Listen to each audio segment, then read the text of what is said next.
Question: do I have perfect pitch?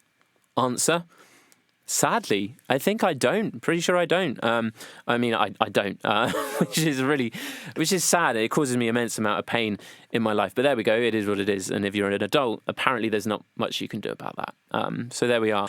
So perfect pitch, if you don't know, it's kind of like 10% of the population have this innate ability to, if they hear a pitch, to be able to say like, oh, okay, I know that's A. In the similar sort of way as if you look at blue, you know that it's blue. If you look at yellow, you know it's yellow, etc. I have quite good relative pitch, which is a thing most people can teach themselves. And, I'm quite pleased I'm fairly capable of that. But I can absolutely see how perfect pitch would be an incredibly useful thing to have. It's more useful than something people use to show off and say like, well, that knife hitting the floor was a B flat with a subtle overtone of a G. That doesn't really matter. Like sometimes I've heard piano runs and I'll be like, I'm not sure what notes they are, especially if it's jazz. It might be like a strange mode. Now you can train yourself to hear different modes played. But sometimes like a run might be a mixture of different modes, and sometimes it'd just be nice to like, okay, that's interesting that person's using those notes in this situation. Maybe I could do that. I just think, all the patterns you could recognize if you have perfect pitch, and this door will always remain shut. It bothers me. But there we go. It is what it is. There are lots of good musicians who didn't have it, so there we go. Anyway.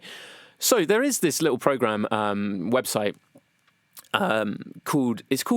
Well, I thought originally it was called Tone Deer, like tone deer. Apparently it's not. Apparently it's called Toned Ear, which makes me feel really stupid. But anyway, right. So this is a website, right, and you can see up here the URL, right. You can see how that could be easily quantified as tone deer as opposed to toned ear. So I won't hear that it's a silly idea. But if we go back, this is what tonedeer.com is. It's a load of actually quite useful what I would call relative pitch exercises, listening exercises. So like intervals, scales, super useful. And it has this one called perfect pitch. Now I would argue, as I think with a lot of people, that this isn't necessarily a perfect pitch quiz, because what it'll do is it will play. I knew that was a B because I know what a C sounds like because I recently played a C. But what it'll do is it will play you a note, and you have to guess that note. And if you get it correct, it will tell you. And even if you get it incorrect, you can't move on until you get it correct.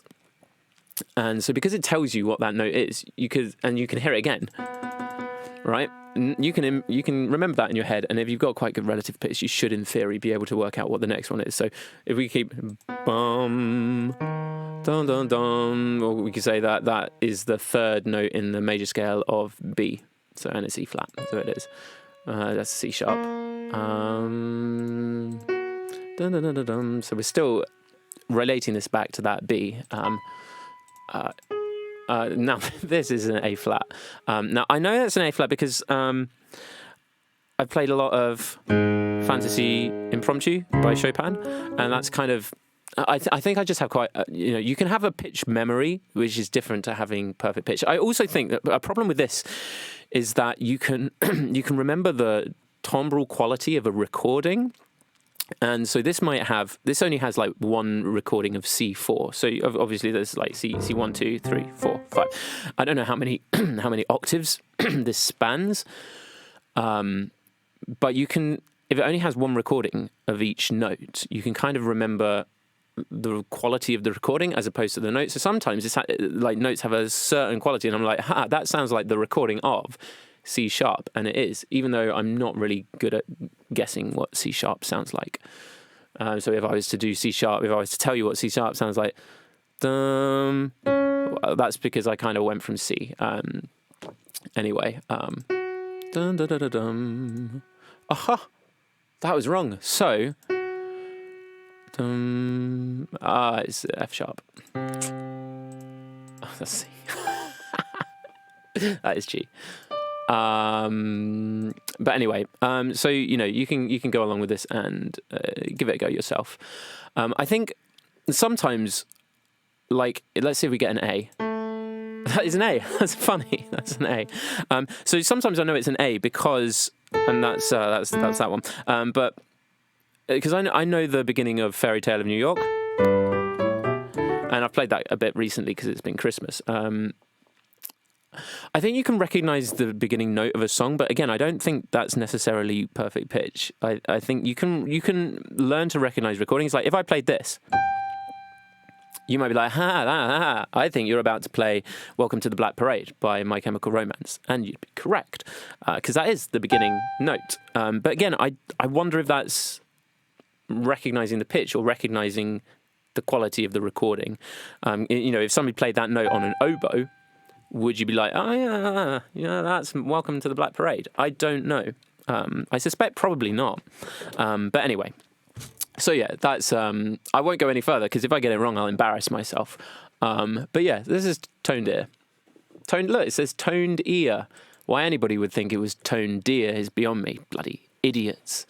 But yeah, let's put that back bigger. There we go. I hope that was interesting. I'm really sad I don't have perfect pitch. Sometimes I think, I don't know. Could you take a pill that would make you have it? I look at studies that's I probably obsess about this far too much than I should. Anyway, ultimately, I don't have it. And if you do have it, that's great. Use it wisely, because a lot of people don't, which is sad. But there we go. There are worse things in the world. So yeah, look after yourselves. Thank you very much. And I'll catch you in a little bit.